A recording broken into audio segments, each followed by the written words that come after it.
Good morning प्यारे बच्चों। अभी तक हम त्रिकोणमिति को पढ़ रहे हैं, उसके शुरुआती दौर में हैं।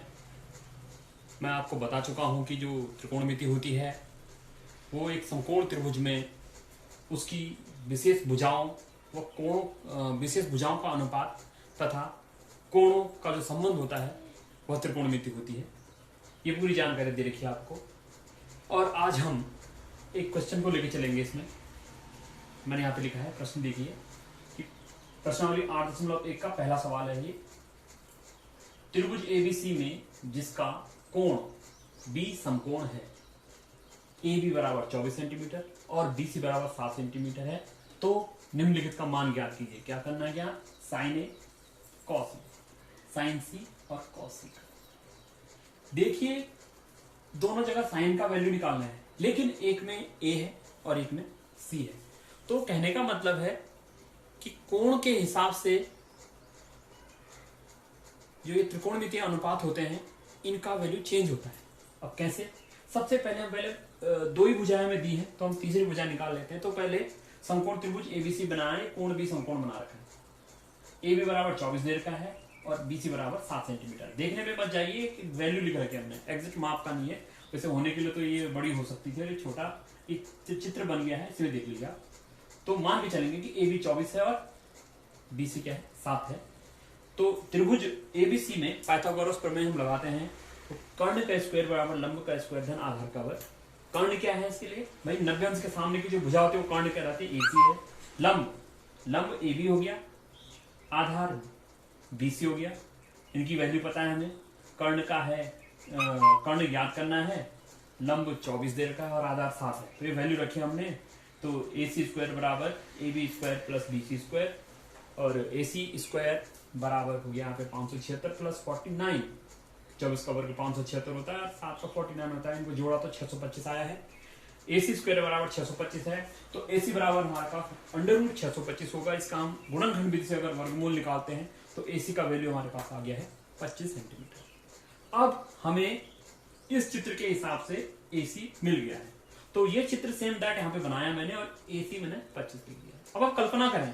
देखो मैथमेटिक्स में कल्पना बेहद जरूरी है। कल्पना ये कीजिए कि मैं इस त्रिभुज को यहां से धक्का मारूंगा, यूं पलटा के, तो स्थिति ये आएगी कि ए इधर ढल जाएगा, सी ऊपर चला जाएगा। तो ये इस प्रकार की स्थिति बनेगी, जिसका जो मान है मान तो वही रहेगा। कहने का मतलब हमारा है कि अगर मैं कोण सी की बात करूं तो कोण सी किसी भी कोण की ठीक समकोण त्रिभुज की बात करें तो समकोण के अलावा किसी अन्य जो कोण होते हैं उनके सामने की उसकी भुजा क्या आप मानते हैं? उसके लिए लंब मानते हैं। तो कोण सी के लिए लंब कौन हो गया है? ए बी, और आधार बी सी। कोण ए की बात करूं तो लंब क्या हो जाएगा? 7 और आधार हो जाएगा 24 सेंटीमीटर। ये चीज आप क्लियर कर ले भाई कि इसको हमने हल्का सा त्रिभुज को ऐसे घुमा के रखा है, तो हमारा ये वाली स्थिति बनी है। तो अब मैं पहले सी की बात करूं तो कोण सी पे हम जाएं तो कोण सी के लिए कर्ण कौन होगा? कर्ण सबके लिए एक ही होगा, समकोण के सामने का भुजा। तो कर्ण हो गई 25 सेंटीमीटर एसी।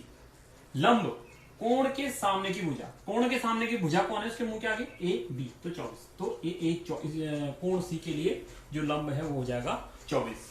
अब बात करते हैं आधार की। आधार आ जाएगा उसके लिए 7 बी सी। और साइन थीटा का जो वैल्यू होता है, जो थीटा एक हम कोण मान के चल रहे हैं, ग्रीक भाषा का शब्द है, मैं पहले लिख चुका हूं उसको आपके लिए। तो साइन थीटा बराबर होता है लंब बटे कर्ण।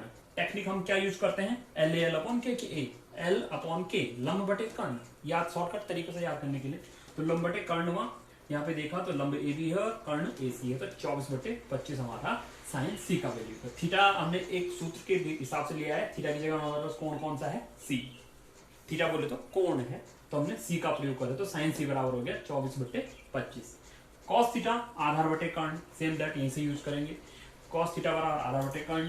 कॉस सी, थीटा की जगह में सी है, आधार बी सी और ए सी, इस प्रकार 7 बटे 25 आ गया है। इसी प्रकार आप लोग अपने आप cosec C, sec of C, tan C and cot C का मान ज्ञात कर लेंगे। हम थोड़ा सा आगे चलते हैं। कोण ए के लिए, अब कोण ए की बात करें तो अभी समझा चुका हूं मैं। कोण ए के लिए लंब बदल जाएगा और आधार चेंज हो जाएंगे। कहने का मतलब है लंब हो जाएगा 7, आधार हो जाएगा 24।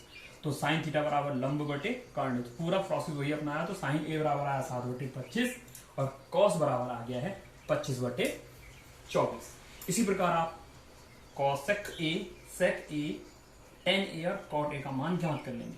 पिछले वीडियो में या जो मैं अभी होमवर्क दे चुका हूं आपको, उसमें मैं लिखा है हमने कि भाई साइन का उल्टा कॉसेक, टेन का उल्टा कॉट और कॉस का उल्टा सेक होता है। तो यहाँ पे थोड़े से फॉर्मूले लिखे मैंने कि साइन थीटा बराबर 1 कॉसेक थीटा, कॉस थीटा बराबर 1 सेक थीटा, टेन थीटा बराबर 1 कॉट थीटा और कॉसेक थीटा बराबर 1 साइन थीटा, सेक थीटा बराबर 1 कॉस थीटा और कॉट थीटा बराबर 1 टेन थीटा। आप ये जो सर्व समीकरण हैं इनको अच्छी तरह से आप याद कर लेंगे, ये भविष्य में हमारे पास आगे काम आने वाले हैं।